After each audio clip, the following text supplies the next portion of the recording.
My term for it is a narrowing risk gap between investment alternatives, i.e. before, ground zero for risk was the developed countries, particularly the US, the UK, and most of developed Europe, Western Europe.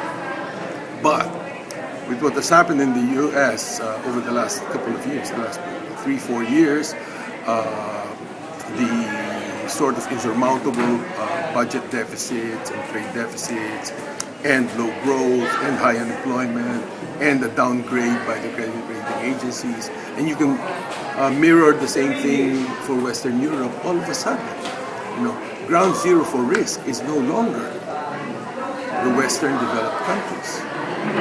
And countries like ourselves, we have effectively tripled our gross national income.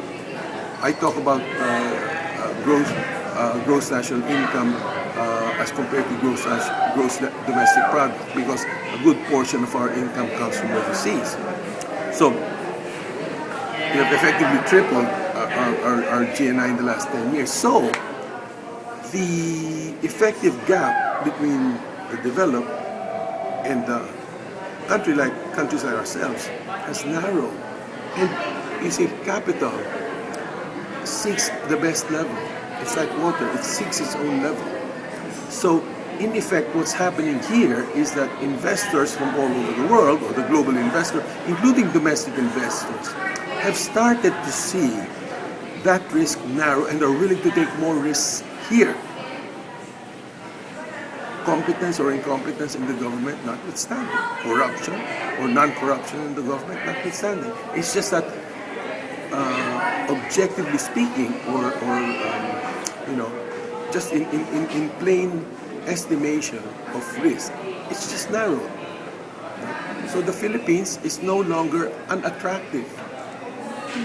It is relatively attractive if you look at it in terms of, let's say, Greece, in terms of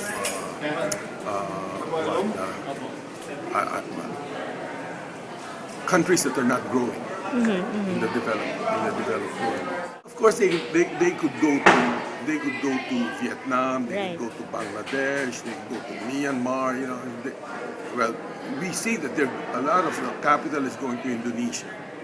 Because Indonesia, there are a lot of companies there, large ones. It has a huge economy. I think, I don't know, maybe twice the size of our economy, maybe more, I'm not exactly sure.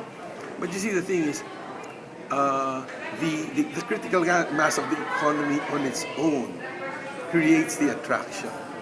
Government notwithstanding.